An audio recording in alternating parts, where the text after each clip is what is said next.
Hey, welcome to my first YouTube video on why your open source project failed, the very clickbaity title.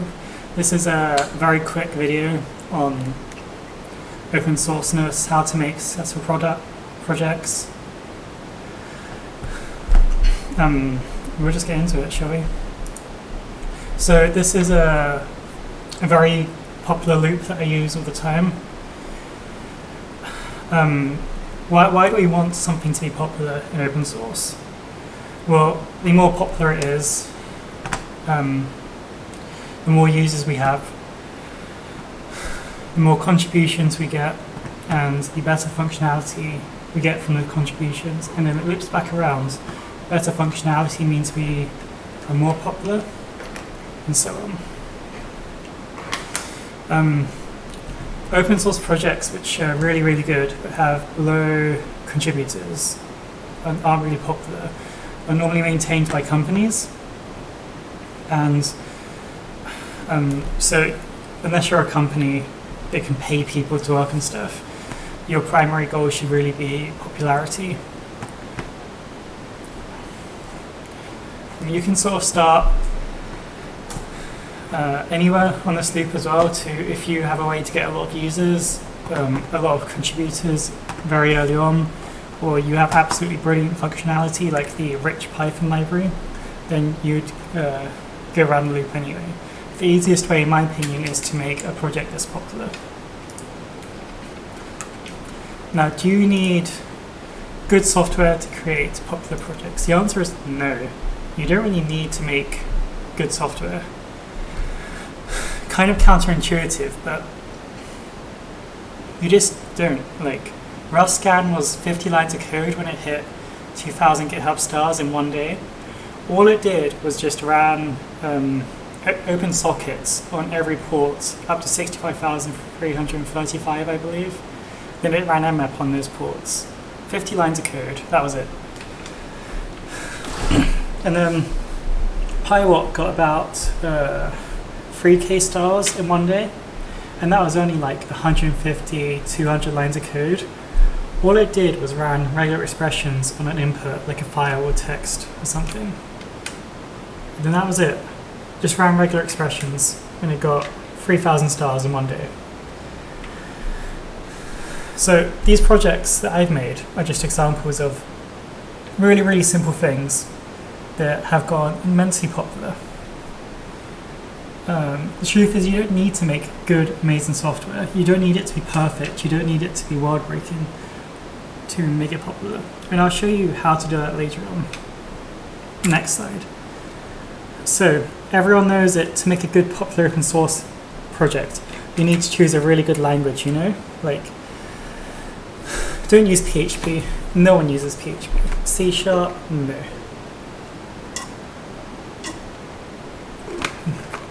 Unless you're coding everything in Rust, your project will never be popular.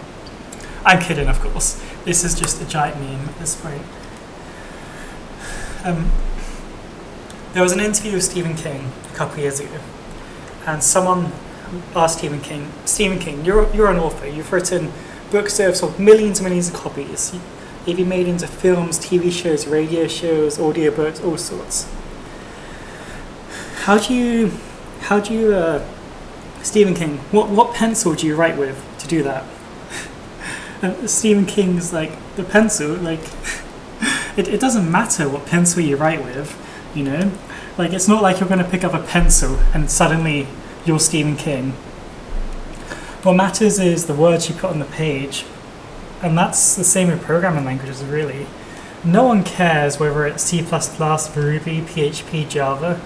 People only care like what it does at the end of the day. This is a very popular problem. Analysis paralysis. Choosing the right tool for the job is a form of procrastination. So you should just choose something, anything, whatever you know the most, and just program with it. RustScan, I just made that project purely so I can learn Rust. I sat down, I was walking through a field, I saw some alpacas, it was lovely, and I thought to myself, what can I program in Rust because I just want to learn the language? And I was like, the port scanner, why not? So that's what I did. It doesn't matter, no one cares what language anything's in, honestly. I can sit here and give you a step-by-step guide to making a project popular. I have done that to other people before. I've done this for blogging too, for writing. I've done this hundreds of times to hundreds of people. And you know what? None of them have ever done anything, like ever, with that information. 99% of people just won't ship anything. You're just too lazy. You're a perfectionist, you procrastinate, you stop caring. It doesn't matter, you just... nothing matters, honestly. Like, you can sit there and be like, oh, this isn't perfect yet, I can't release. No one cares. You either release or you don't. So even if you're watching this video, if you're in that like 99% that won't really actually go out and do the work, then you should stop watching, honestly. Like, what's the point for you to watch this video? You could do anything else, like cook something, meet people. The important thing is just to build something, anything, and ship it. If you build something and it gets 1 star, that's 1 star more than anything else anyone's ever made, you know? 1 GitHub star, that is. PyWhat's literal only feature is to run regular expressions on a file or text. That's when I shipped it. It does a lot more now. But that was it. Had a bunch of regular expressions, it just ran them against text. Nothing else. Do you know how easy that is to make? To make something run regular expressions, that's like 20 lines of code at most, you know? And I did it in like 200 because I did like command line arguments and stuff. It doesn't really matter, you know? Just run regular expressions on a file, 3K stars in 1 day, you get #1 on Hacker News, you know, you blow up. And that was it. 20 lines of code is all you really need to recreate that. So if I could do this in such short amount of space as 20, 50 lines of code, like, surely you can just sit down and write some code. So why don't most people just do this? Why doesn't everyone do this? They sort of sit there and they think, I don't have any ideas, it's not perfect, I don't have time, blah, blah, blah, blah, blah. It's all excuses, and it's just the sad reality is that only 1 or 2 of you watching this will probably actually ship something or ship anything.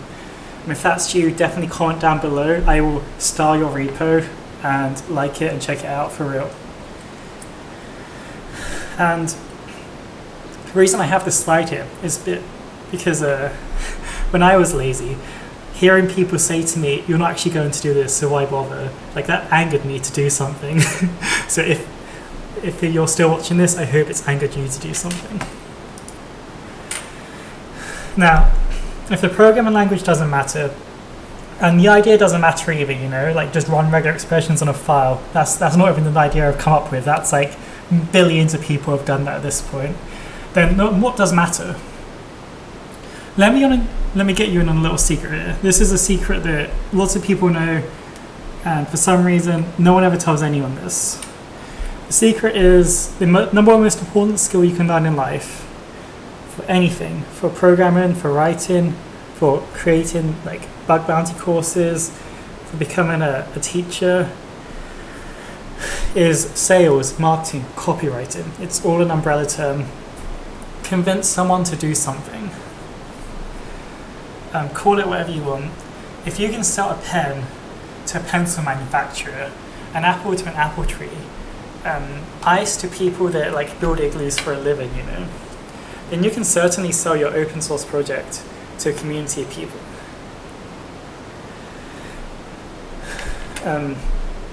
You don't need any skills really apart from just marketing. This is what I'm really, really good at. I tell people this all the time. They're like, oh, you're such a good programmer, B. This is so great. I'm not a good programmer. Honestly, I just market it really well. Let's look at my projects again. We'll go through stuff that I know. So Ruscan, this is literally all it does. It just scans ports and pipes them into a map. Like, come on, how much simpler can you get? I think every hacker's written a port scanner at one point or another. And then the only thing on this was piping them into Nmap. That was the unique selling point. I saw Nmap scans are really slow. Can I speed them up doing this? It turns out you can speed them up doing this. But, unique selling points. I made the port scanner and I was like, how can I sell this to people? I can't just make one and release it. No one will care. How do I make a unique selling point? PyWatt, it just runs regex over a text input. This is so simple. But how did I sell it?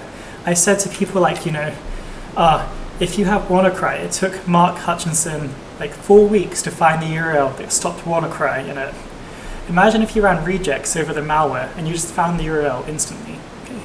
Imagine if you had like malware or a PCAP file or some other data blob and you ran regex over it and you extracted all the important things you wanted. Like this, the idea itself, simple, but me showing you the application, you're like, wow, why didn't no one else think of this before? And it's like, you probably did think of this before, running regex on a file to find something like URLs. It's just you never put it into like a project, you never really ran with it before. Both of these hit 4K stars within a week of release. How do you learn how to sell things? It's a hard skill, and the truth is you can only really learn by doing it. There are a couple tips I can give you that could help. Show the customer your product solves their problem. No one cares about your project, okay? No one. Not even like your contributors. They only care about how you solve their problem. You could make like the best tool in the world, but if it doesn't solve a problem, no one cares. And you need to front load this too, You need people to see instantly what problem it solves. When people go onto PyWatt, they're like, okay, why should I care about this? Then they see like, oh wait, run regex and malware, find domain names, find Bitcoin wallets. This is really useful. So yeah, I know it's useful. That's why I wrote it there, to convince you to like this project, So Ruscan, Mmap scans are slow. That was the problem. The solution was to scan with a faster port scanner beforehand, pipe those open ports into Mmap for service scans. So I have a problem, Mmap scans are slow, and I go, here's your solution, and I'll prove it to you. Here's a GIF of it. PyWatt, there's no easy way to gather intelligence quickly on malware. Okay, so we just run micro expressions against the files and show you what you want to see. Easy. Here's your problem, here's the solution. PyWatt worked especially well because of not many people knew this was a problem. It's kind of like Apple and Steve Jobs. Steve Jobs was like, no one knows what problems they have until you show them the solution. But the truth is that like, even if you showed them a solution, unless you can market it well, no one cares. I'm pretty sure if you create a solution for something and you convince someone that they have that problem, they'd probably believe you.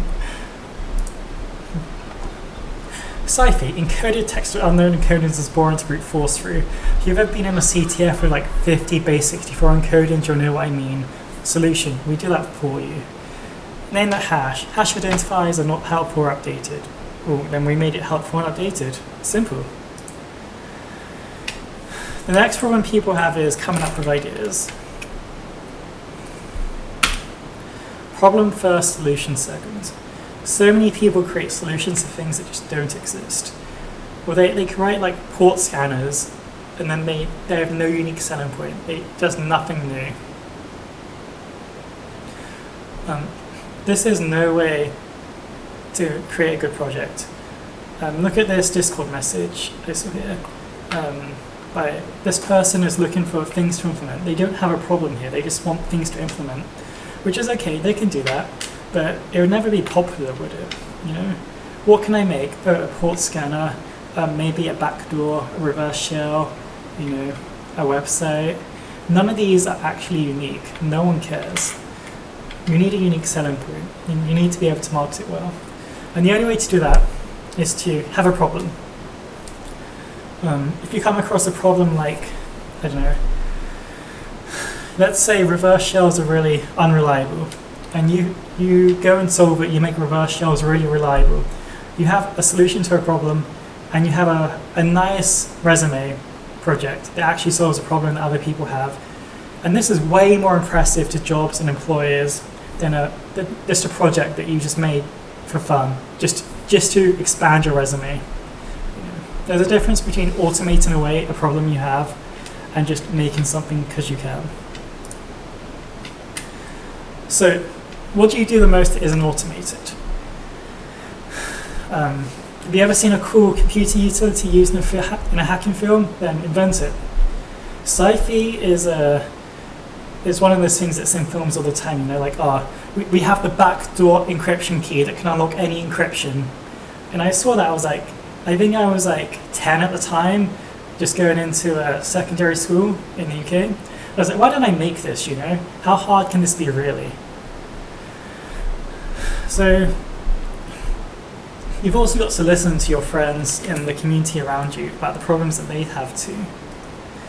I remember sitting in Discord channels all the time and people being like, oh, I'm going to leave this Nmap scan to run while I go and make a cup of coffee. Why leave it to run? Why not speed it up? I come up with good project ideas once every couple months, really. Quality is always better than consistency, in my opinion. You can shove out as many projects as you want all the time, but unless they're actually good ideas, they won't really hit very well. A bigger problem that I hear all the time is this looks too hard for me. I'm not a good programmer. This looks impossible. Can you really identify hashes so well? Do you know that, or do you just think that? A lot of things that people say are impossible aren't actually impossible. And a 90% solution is always better than a 0% solution, than a solution that doesn't exist yet. So with hashes, it's impossible to